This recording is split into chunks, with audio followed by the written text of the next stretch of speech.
Olha. Não consultei Google. Foi de cabeça, Tá bom? né? Foi de cabeça. Perguntei que se é o celular. Não, falei não. Tá bom? 3 personagens da Bíblia que foram escassos. O primeiro deles, aquele sujeito anônimo, a Bíblia não fala o nome dele, que fez parte da parábola dos talentos. Para a galera que não conhece, eu vou contar para você essa parábola. Jesus fala que um homem tinha os talentos dele, que eram unidades de peso com as propriedades dele, o ouro, o prato, o bronze, alguma coisa que ele tinha, e ele chegou para os funcionários dele e deixou o dinheiro com eles. Aí um funcionário multiplicou o dinheiro do seu senhor, o outro multiplicou o dinheiro do seu senhor, e o que era escasso não fez nada. Não fez nada, pegou o dinheiro e guardou debaixo da árvore. E quando ele chegou, o senhor deu uma apreensão. Por que você não multiplicou meu dinheiro? Eu confiei meu recurso a você. Eu fiquei com medo porque o senhor é um homem muito justo, muito severo e tudo mais. Mentalidade de escassez. Isso para mim é claro. Segundo exemplo de mentalidade de escassez é Gomer.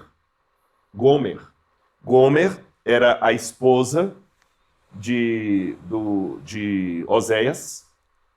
Não é isso? Não, é Gomer mesmo, não é esposa de Oséias.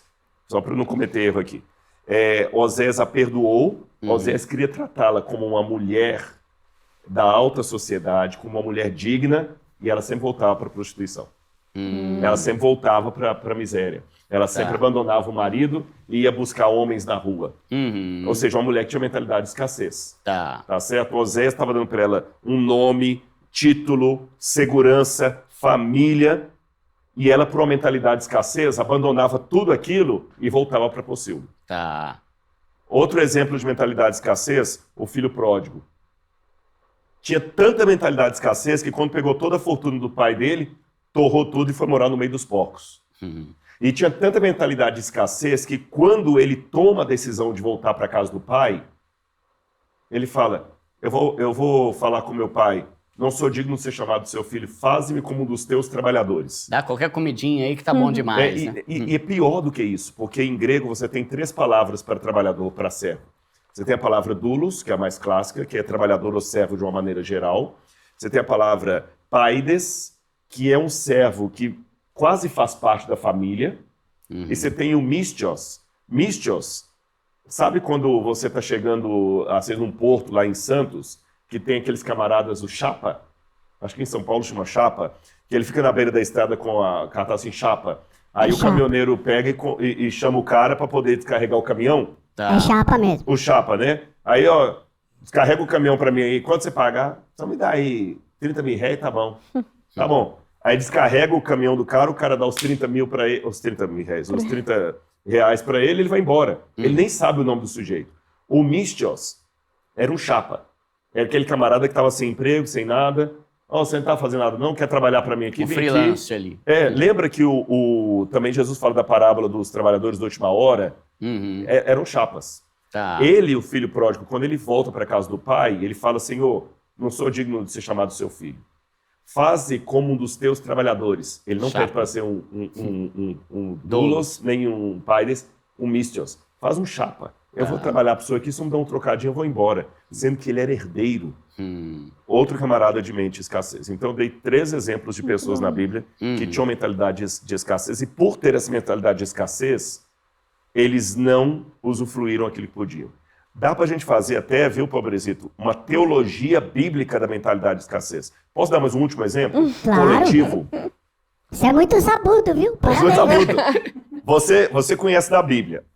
Jacó tinha os 12 filhos que viraram as 12 tribos de Israel, correto? Sim. A Bíblia fala que uma das tribos cuidava do santuário. Eram sacerdotes, não é isso? Qual tribo que era? Você lembra, não? Alguém lembra? Levi, né? Levi. Só que a tribo de Levi só existiu por causa da mentalidade de escassez dos hebreus no deserto.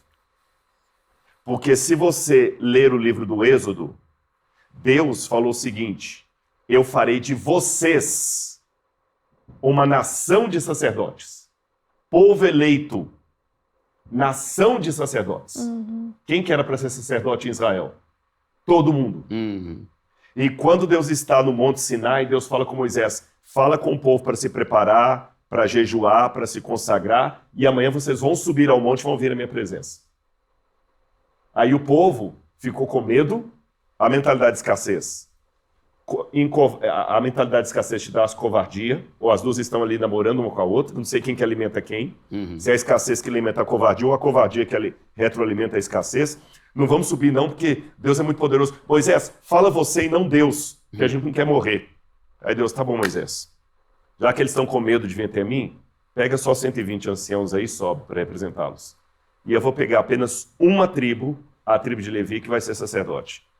Se o povo não tivesse a mentalidade de escassez, todo mundo em Israel teria oportunidade de ver a glória de Deus no dia do Yom Kippur. E não apenas um único sujeito, o sumo sacerdote, dentro de uma tenda lá. Por isso que no Novo Testamento, agora eu vou dar outra chance para vocês. Agora que não tem mais santuário, que o Messias, Jesus, é o sacerdote do santuário celestial, e quem adorar a Deus vai adorar em espírito e verdade, eu farei de vocês uma nação de sacerdote. E Deus repete a promessa. Agora, será que eu vou continuar tendo mentalidade de escassez? Então, Jesus por ser simples, a mentalidade dele não era de escassez. Porque teve gente já falando, porque tem alguns pontos de vista sobre escassez, né?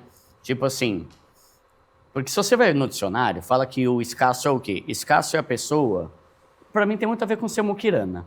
É a pessoa que, sabe, se acostuma com a miséria, se acostuma com ser pão duro, e a pessoa que não compra nada, mesmo aquilo que ela quer ou que ela precisa. Só que, por outro lado, tem uma galera da internet que fala que a escassez é você querer sempre experimentar um nível acima. Eu acho legal, até fiz um vídeo que eu acho interessante essa ideia, só que eu acho que tem que tomar um certo cuidado, porque senão parece que você tem que sempre querer o próximo nível e aí acaba não tendo o contentamento, não acaba respeitando a possibilidade da pessoa. Cara, eu já cheguei onde eu quero, tá tudo bem, que é o meu caso, por exemplo, né? Eu falo muito. Graças a Deus, o meu canal mudou minha vida financeira, profissional e tudo, né? Eu tenho o sonho de construir minha casa, que estou construindo, graças a Deus. Depois eu quero ter um carro mais legal. E a partir disso, eu quero transbordar, sabe? Eu quero chegar... Já viu a história do cara da Colgate lá, que doava 90%? Sim. Isso, pra mim, é meta de vida que eu tenho. William Colgate, o nome dele. Pra mim, isso... Eu não tô nem aí pra ter 20 mil carros, ou 80 mansão, ou 50 mordomo. E aí tem gente que acha que eu sou escasso por isso. Aí eu fiz um vídeo lá, dando a minha opinião, né? Que, cara, pra mim, o escasso é a pessoa que ele quer, ele deseja, mas ele não compra mesmo tendo condição, que é o que o dicionário traz, né?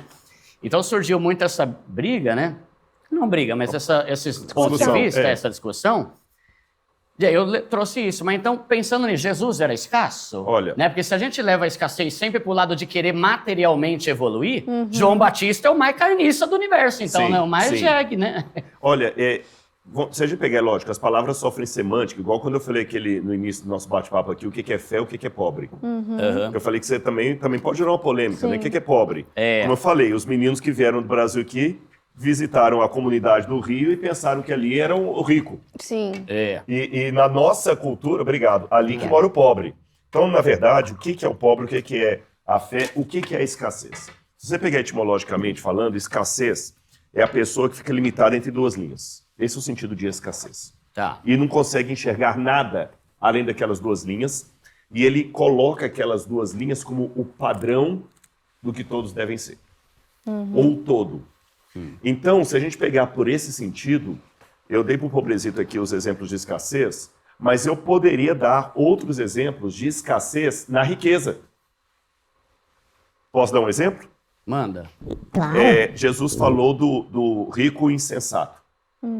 A história começou assim. 2 jovens chegaram para Jesus e falaram: Senhor, manda que o meu irmão divida comigo a riqueza dele. Eu estou obrigado com o meu irmão, manda que ele divida a herança. Jesus olhou para ele. Jesus era uma espécie de juiz de pequenas causas, né? Porque isso era normal dos rabinos da época. Quem me fez repartidor entre vocês? Eu vou contar uma historinha. Certo homem era rico. Ele já começa a história. Certo homem era rico. E a sua riqueza prosperou ainda mais. E ele fez com mudança. E ele falou assim: o que farei? Já sei.